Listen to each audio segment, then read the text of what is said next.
my introductory remarks, I said that this film was like a jazz standard played in a fresh and soulful way. Well, that ending is like the band was playing a low-down blues and suddenly broke into a sunny pop tune. Ugh, not very noir. There are hints in the production files that the ending of Tomorrow Is Another Day was changed after negative reaction from a preview audience.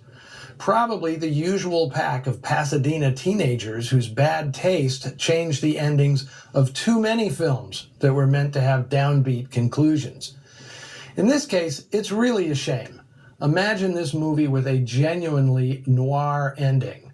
Kay mortally wounds Bill, only to learn they weren't being hunted by the law, which I suspect was the original ending. With a finish like that, a classic. But even with its limp ending, Tomorrow Is Another Day stands as the best directed film of Felix Feist's career. The actors portraying the Dawson family sure did a terrific job, making believable characters and compelling drama out of what could have been nothing more than a plot device. Ray Teal was a familiar face by this time, having appeared for more than 10 years as cops, sheriffs, and prison guards. This was one of the rare instances he wasn't wearing a uniform, and he got to have a family and be a real character. His wife Stella is played by Lorene Tuttle, whose extensive work in films was matched by a long career on the airwaves, where her skill with both comedy and drama and a mastery of dialects earned her the nickname the First Lady of Radio. She is perfect in her pivotal supporting role. And a fine performance is turned in by young Bobby Hyatt, who had more noir films on his resume than any kid in Hollywood. High Wall, The Dark Past, Caught, He Ran All the Way, and Tomorrow Is Another Day. This kid grew up in the dark. As for Steve Cochran, where do I even begin? The guy may have been underrated as an actor, but he certainly was not underrated as a lover. Just ask Mamie Van Doren. Years ago, I did ask her point blank, who were the duds and who were the studs? For her, Steve Cochran was alone at the top of the stud list. Cochran's appetites and prowess were legendary.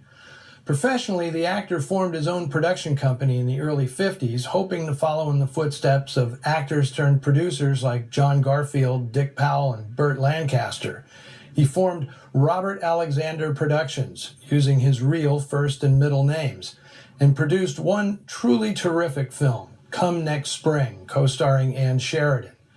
After that, Cochran powered through middle age in a blaze of booze, sex, and movie making.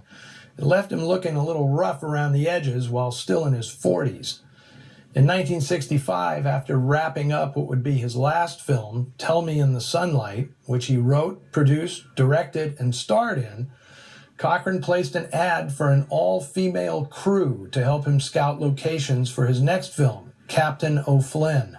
This was aboard his private yacht, the Rogue, traveling between Acapulco and Costa Rica.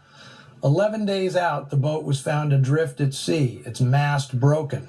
Cochran had suffered exposure trying to guide the ship through a prolonged squall. An autopsy claimed the cause of death was an infection caused by water in his lungs.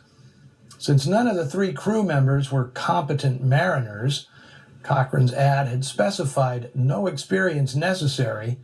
They couldn't pilot the vessel to safety, and Cochran died at sea. And there's a bizarre epilogue. After the actor's burial, Merle Oberon, who had starred with him in Of Love and Desire, demanded his body be exhumed because she suspected the women on board had killed him. No evidence of foul play was discovered, but Merle Oberon's husband couldn't have been too happy about her concerns. There is, of course, even more to the strange saga of Steve Cochran, but maybe the place to discuss it is on the Noir Alley Facebook page and our Twitter feed. Cochran will certainly be turning up in future installments of Noir Alley, since he's one of the most unique and compelling characters in this burg. Next week, we'll be back with one of the best films from Noir Alley favorite Dan Duryea, The Burglar, with a screenplay by David Goodis, based on his novel of the same name. Until then, take Kay Higgins' advice. Always stay on your toes, so you don't wind up on your heels.